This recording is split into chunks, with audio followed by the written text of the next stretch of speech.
कुछ आपको बता दिया होगा। लेकिन जैसा कि इन्होंने कहा कि एक सादा सिंपल, तो मैं तो अपने आप को अति साधारण इंसान मानता हूँ। लेकिन 30 साल लंबे संघर्ष में, जीवन में, मुझे एहसास हुआ कि हिंदुस्तान में ठगी पीड़ितों के लिए कोई ऐसा कानून नहीं है जिसमें उनके भुगतान की व्यवस्था हो। ये व्यवस्था तो है कि कोई भी रजिस्ट्रेशन लो, चाहे क्रेडिट कोऑपरेटिव सोसाइटी का, चाहे कंपनी का, चाहे फर्म का, चाहे कुछ और का, और उनका पैसा जमा करवाओ और चलते बनो। और बाद में वो धक्के खाते रहें पुलिस में, सेबी में, और वो क्या बोलते हैं लिक्विडेटर के यहाँ, NCLT में, बहुत सारी संस्थाएं जहाँ केवल धक्के खाए जाते थे। तो मुझे ऐसा लगता था कि कोई ऐसी व्यवस्था होनी चाहिए जैसी कि बाकी जगहों पर है, बाकी चीज़ों में है। जैसे मजदूरों के लिए अगर उनकी कोई मजदूरी मार लेता है तो उनके लिए न्यूनतम वेतन अधिनियम है, उस एक्ट के तहत जो न्यूनतम वेतन अधिकारी होता है सरकार का आदमी, वो उनका पैसा वापस दिलवा देता है। न्यूनतम वेतन से अगर कम किसी ने दिया है, किसी की मजदूरी मान ली है, तो वो 10 गुना तक पैसा उनका उसे वापस दिला देता है। और उसको मालिक को जो मजदूरी मारता है उसको दंड भी देते हैं, सजा भी मिलती है। इसी तरह से किसान अगर उसकी फसल का मूल्य ठीक से आड़ती या कोई नहीं देता तो वो अपना गन्ना भुगतान अधिकारी के यहाँ, कृषि अधिकारी के यहाँ, या सीधा DM के यहाँ, तहसीलदार के यहाँ चला जाता है और अपने भुगतान की मांग करता है, तो उसकी फसलों का मूल्य भी उसको मिल जाता है।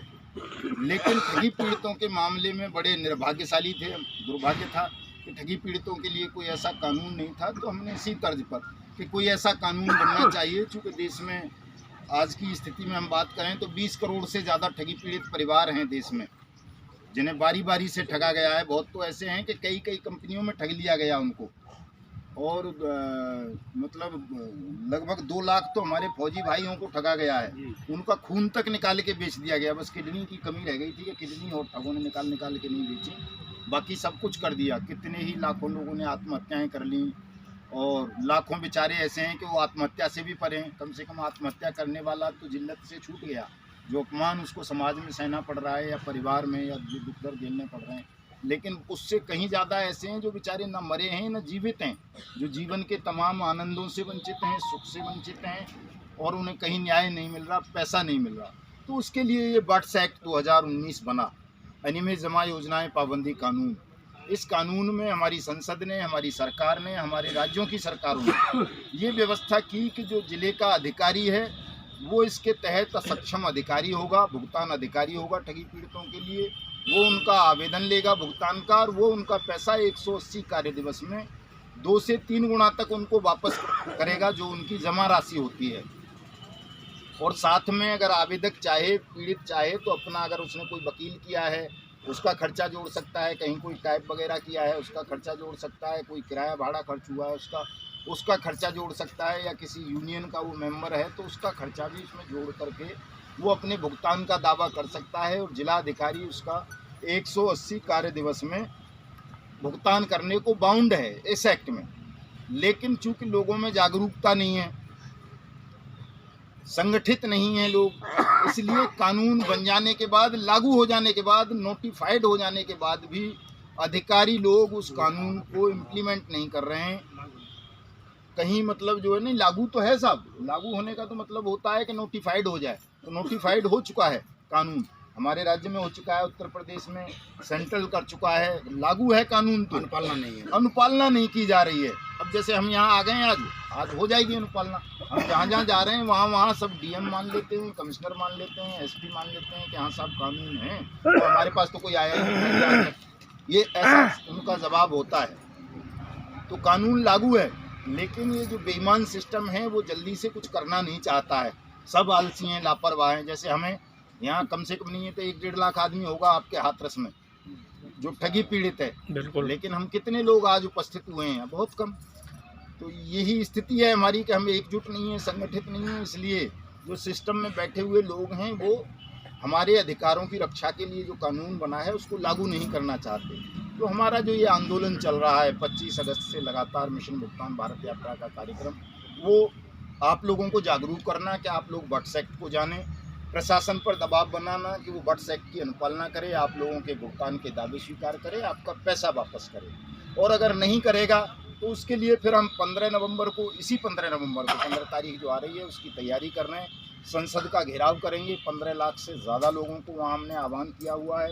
संसद को घेरेंगे और सांस बंद कर देंगे सरकार में बैठे हुए लोगों की, जब तक वो वहाँ से घोषणा नहीं कर देते कि भाई प्रत्येक राज्य में, प्रत्येक ज़िले में भुगतान अधिकारी सबके भुगतान के दावे स्वीकार करेगा, सबका पैसा दिलाएगा। जो डीएम या जिसको भी कम्पिटेंट अथॉरिटी बनाया है, कहीं कहीं डीसी को बना दिया है किसी किसी राज्य में, कहीं डिप्टी रजिस्ट्रार को बना दिया है, कहीं कमिश्नर को बना दिया है। अगर कोई कम्पिटेंट अथॉरिटी बर्ड्स एक्ट की किसी पीड़ित को परेशान करती है, उनके भुगतान का दावा स्वीकार नहीं करती है, तो उसके खिलाफ कानूनी कार्रवाई हो, ऐसी घोषणा हमें दिल्ली से करानी है।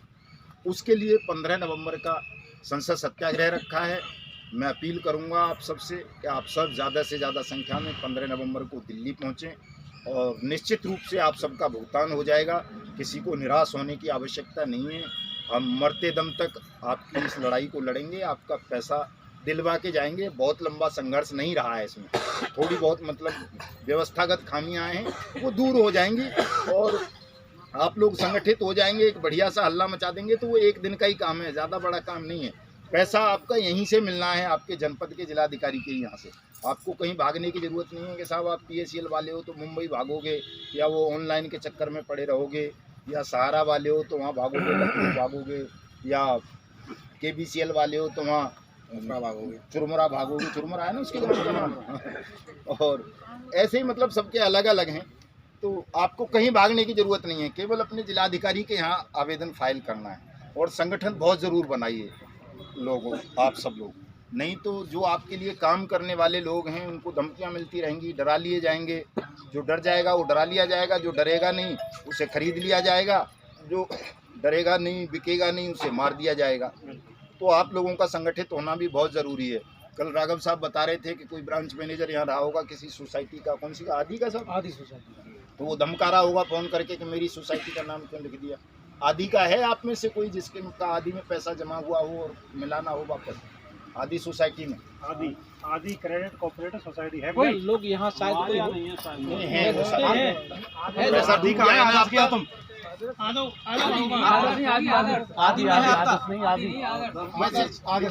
सभी इस तरह की हैं, तो ऐसे लोगों से निपटने के लिए भी आपका संगठित होना बहुत ज़रूरी है। सब लोग संगठित नहीं होंगे तो वो तोड़ते रहेंगे, लोगों को डराते रहेंगे, दबाते रहेंगे, कहीं कहीं खरीद भी लेंगे अगर कोई बिकाऊ होगा। और बिक तो आदमी इसलिए भी जाता है कि यार इतना संघर्ष किया मैंने, इतना लंबा, और ये लोग जागने को तैयार नहीं है, लड़ने को तैयार नहीं है। तो लास्ट में बुढ़ापा तो कहते हैं कि जो है बहुत बेकार चीज़ होती है। बुढ़ापे में आदमी को लालच हो जाता है और बहुत सारी चीज़ें हो जाती हैं, तो बिक जाता है आदमी, आराम से बिक जाता है, उसके बाल बूल पड़ जाते हैं। इसलिए अभी हमारे भाई युवा हैं, बिल्कुल सब युवा हैं, सब गौतम साहब युवा हैं, की वजह से सरकार को मुराई मैं भी ज़्यादा बूढ़ा नहीं हूँ, तो हम लोगों को मतलब इसलिए मजबूर मत करो अपने साथियों को कि कल उन्हें कहीं बिकना पड़े या झुकना पड़े। इतनी ताकत दे दो आप लोग, आप लोगों के मतलब वोट से सरकारें बन जाती हैं, बिगड़ जाती हैं, आप लोग कुछ भी कर सकते हैं। ताकत हमेशा जनमत में होती है, लोकतंत्र में जनता हैं आप लोग। आप चाहेंगे तो यही फौलाद बन जाएंगे SP सिंह साहब ही, और PM क्या CM क्या सब जो है, हाँ, आपके सामने हाथ जोड़े खड़े होंगे, कहेंगे कि भैया अपना भुगतान ले लो भाई, हमें माफ़ कर दो। आते हैं ना वोट मांगने, पैर पकड़ लेते हैं,